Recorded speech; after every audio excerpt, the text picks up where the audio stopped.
موضوع الدرس التحدیدات والتخفیفات للکفار والمشرکین، سورۃ الکہف، تفسیر ابن کثیر۔ الحمدللہ رب العالمین، والصلاة والسلام علی اشرف الانبیاء وسید المرسلین، سیدنا و مولانا محمد وعلی آلہ واصحابہ اجمعین۔ اللہم صل علی سیدنا محمد وعلی آل سیدنا محمد کما صلیت علی ابراہیم وعلی آل ابراہیم فی العالمین انک حمید مجید۔ اعوذ باللہ من الشیطان الرجیم، بسم اللہ الرحمن الرحیم۔ وَقُلِ الْحَقُّ مِن رَّبِّكُمْ فَمَن شَاءَ فَلْيُؤْمِنْ وَمَن شَاءَ فَلْيَكْفُرْ إِنَّا أَعْتَدْنَا لِلظَّالِمِينَ نَارًا أَحَاطَ بِهِمْ سُرَادِقُهَا وَإِن يَسْتَغِيثُوا يُغَاثُوا بِمَاءٍ كالمهل يشوي الوجوه بئس الشراب وساءت مرتفقا۔ قال المؤلف والمفسر رحمه الله تعالى أدام النفع بعلومه وعلومكم في الدارين آمين، إلى أن قال يقول تعالى لرسوله محمد صلى الله عليه وسلم وَقُلْ يَا مُحَمَّدْ لِلنَّاسِ هَذَا الَّذِي جِئْتُكُمْ بِهِ مِنْ رَبِّكُمْ هُوَ الْحَقُّ الَّذِي لَا مَرِيَّةَ فِيهِ وَلَا شَكَّ فَمَنْ شَاءَ فَلْيُؤْمِنْ وَمَنْ شَاءَ فَلْيَكْفُرْ۔ هَذَا مِنْ بَابِ التَّهْدِيدِ وَالْوَعِيدِ الشَّدِيدِ، وَلِهَذَا قَالَ إِنَّا أَعْتَدْنَا أَرْصَدْنَا لِلظَّالِمِينَ هُمُ الْكَافِرُونَ بِاللَّهِ وَرَسُولِهِ وَكِتَابِهِ نَارًا أَحَاطَ بِهِمْ سُرَادِقُهَا، أي سورہ۔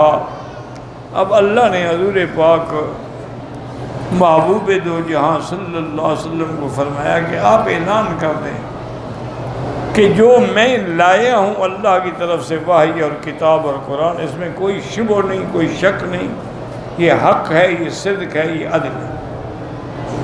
اب جو چاہے تم میں سے ایمان لائے، جو نہ چاہے کفر کرے، اللہ کو تو کوئی ضرورت نہیں۔ اگر ساری دنیا مومن بن جائے اللہ کو نفع کوئی نہیں، اور سارے کافر ہو جائیں تو اللہ کو نقصان کوئی نہیں۔ اللہ نے اپنے بندوں کی ہدایت کے لیے پیغمبر بھیجے، کتابیں اتاری، معجزات دیے، دلائل دیے، اس کے بعد بھی اگر کوئی نہ مانے وَمَن شَاءَ فَلْيَكْفُرْ۔ پھر آگے ان کے لیے تحدید ہے کہ اِنَّا أَعْتَدْنَا لِلظَّالِمِينَ، ہم نے کافروں کے لیے جہنم تیار کر رکھی۔ اسی سے یاد رکھیں کہ یہ مسئلہ بھی ثابت ہو گیا کہ جنت بھی موجود ہے اور جہنم بھی موجود ہے، مخلوق ہے۔ بعض فرق جو ہیں معتزلہ جیسے ہیں وہ کہتے ہیں کہ نہیں، نہ جنت ہے نہ جہنم ہے، اللہ پیدا کریں گے لیکن قیامت میں، اب جب ضرورت ہی نہیں، اس میں کوئی رہتا ہی نہیں تو کیا ضرورت ہے۔ اس لیے وہ کہتے ہیں کہ جنت جہنم تو ہے لیکن ابھی پیدا نہیں ہوئی۔ اور بعض ملحدین ایسے بھی ہیں جو کہتے ہیں کہ نہ جہنم ہے نہ جنت ہے، یہ محض ایک ڈراوے کے لیے بات ہے کہ کسی کو خوش کرنا ہو تو جنت کی باتیں سنا دی اور ڈرانا ہو تو جہنم کے قصے سنا دی، حقیقت کچھ بھی نہیں ہے۔ تو یہ سارے باطل فرقے جو ہیں وہ جھوٹے ہیں۔ اصل بات یہی ہے کہ جنت بھی مخلوق ہو چکی ہے اور جہنم بھی مخلوق ہو چکی ہے۔ اللہ نے کئی مقام پہ فرمایا اعدت للکافرین انا اعتدنا للظالمین، جنت کے لیے وَأُزْلِفَتِ الْجَنَّةُ لِلْمُتَّقِينَ. تو اس لیے ہمیشہ یاد رکھیں.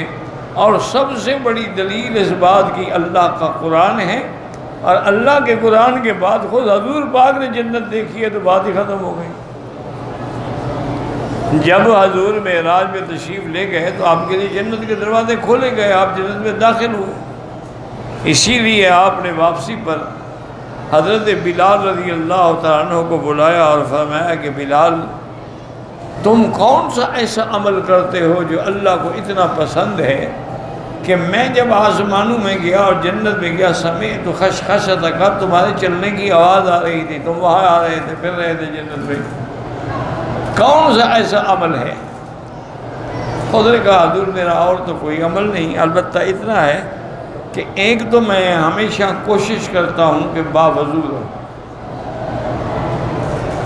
اللہ جب نیند ہے تو نیند ہے. اور دوسرا میں یہ کرتا ہوں کہ وضو کرنے کے بعد 2 رکعت تحیۃ الوضو کی نیت سے پڑھتا ہوں. حضور نے فرمایا اچھا اسی کو لازم پکڑنا، اسی سے تمہیں ملا ہے جو ملا ہے یہ مقام. تو حضور پاک نے جنت دیکھی اور حضرت بلال کو بھی دیکھا. بلکہ بعض جو صوفیاء ہیں نا، جو حقیقی صوفی ہیں، جھوٹے صوفی موت اللہ بچائے، وہ بڑی عجیب عجیب باتیں بھی کہہ جاتے ہیں. اپنے عشق کی بات ہوتی ہے نا. تو انہوں سے کسی نے پوچھا کہ حضرت جنت میں سب سے پہلے کون جائے گا؟ ان کا بلال جائے گا. تو وہ بندہ بڑا حیران ہو گیا کہ اتنا بڑا بزرگ ہے، اتنا بڑا اولیاء اللہ میں سے، انہوں نے کہا حضرت کیا کہہ رہے ہیں سب سے پہلے جنت میں؟ تو حضور نے فرمایا میں جاؤں گا، انا اول من نقرأ باب الجنت. یہ تو صحیح حدیث ہے. حضور نے فرمایا کہ سب سے پہلے میری روضہ مبارک کھلے گا اور سب سے پہلے جنت کا دروازہ میں کھولوں گا. تو آپ فرما رہے ہیں بلال پہلے جائے. فرمایا میرے بھائی تو نے بات ہی نہیں سمجھی. سردار اگر گھوڑی پہ سوار ہو تو غلام تو آگے ہوتا ہے. تو بلال چونکہ غلام ہے تو وہ پہلے آگے داخل ہوگا.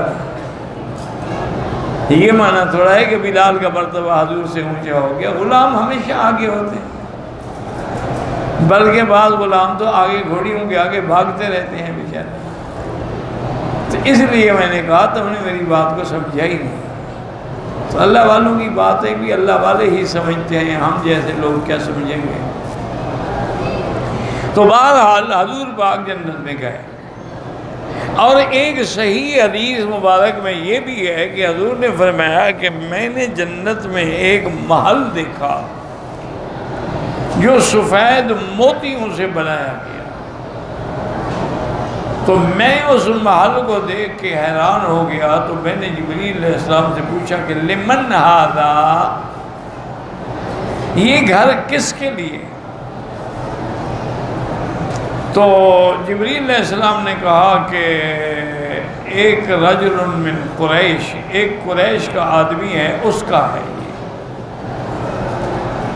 یعنی اس نے بھی شوق بڑھانے کے لیے بات کو ذرا تفصیل کر دی.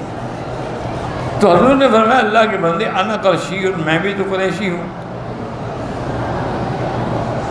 اور نے کہا حضور آپ کا تو خیر مقام ہی بلند ہے، یہ تو آپ کے غلام عمر کا گھر ہے رضی اللہ عنہ وارضاہ.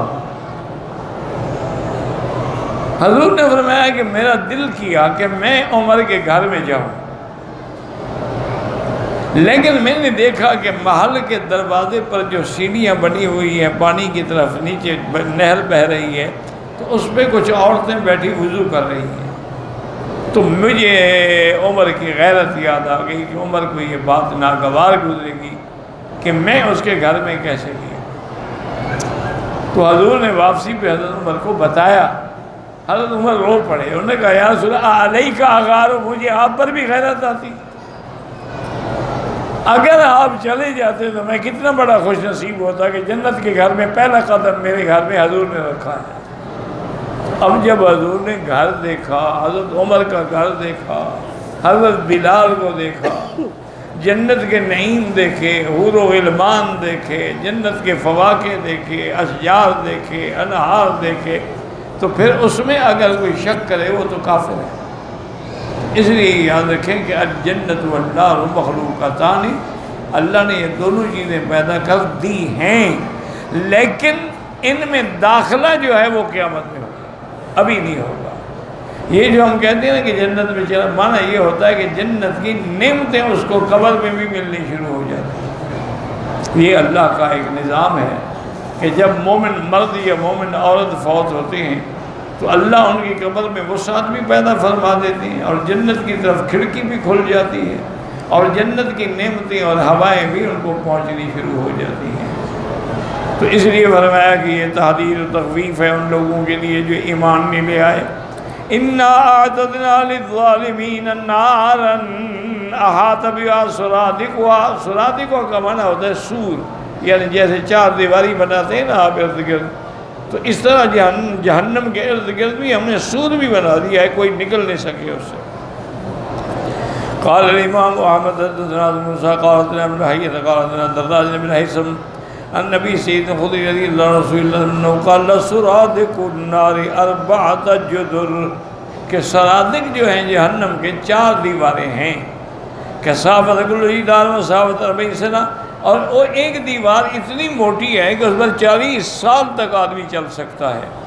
وأخرجه الترمذي في صفة النار وابن جرير في تفسيره من حديث دراج به سمع به، وقال ابن جريج قال ابن عباس هذا بمثال قال حائط من نار، یعنی اس کی آگ کی ایک چوکور بنا دی جائے گی، کوئی نکل نہ سکے۔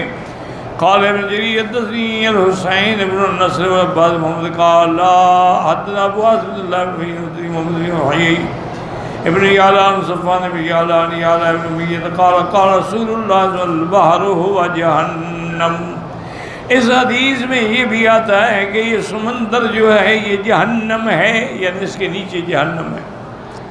قال فقیل له کیف ذلک فتلا هذه الآیہ وقرأ هذه الآیہ نارا احاط بهم سرادقها ثم قال لا ادخلها ابدا اور ما دمت حیا لا تصيبني منها قطرة۔ انہوں نے کہا اس سے مراد جہنم کے سمندر ہے، اور کہا خدا کے قسم میں کبھی سمندر میں سفر نہیں کروں گا، اور نہ میں چاہوں گا کہ سمندر کے پانی کا کوئی قطرہ میرے اوپر آئے، تو جہنم ہے۔ وقوله تبارک و تعالی وَإِن يَسْتَغِيثُوا يُغَاثُوا بِمَاءٍ، وہاں ایک بات سمجھ لیں کہ یہ جو سمندر ہے یعنی اس کے نیچے جہنم ہے، اور وہ جہنم جو ہے اس کو اللہ نے غلاف حجری یعنی ایک دیوار پتھر کے سے بند کر رکھا ہے۔ جب قیامت قائم ہوگی تو یہ دیواریں بھی پھٹ جائیں گی، اور چاند سورج بھی سمندر میں گر جائیں گے۔ وَإِذَا الْبِحَارُ سُجِّرَتْ، یہ آگ سے بھڑک اٹھے، کیونکہ نیچے تو آگ پہلے موجود تھی، اس کا پردہ ہٹ گیا، اوپر سے یہ آگ کے گولے بھی ڈال دیے گئے، اس لیے پھر آگ جو ہے وہ بھڑک اٹھے گی۔ تو سمندر کا سفر جو ہے شریعت میں منع ہے، الا لغازن، کوئی جہاد کے لیے جائے یا تعلیم کے لیے جائے یا تجارت کے لیے جائے یا حج اور عمرے کے لیے جائے، ورنہ سمندر کا سفر نہ کرے۔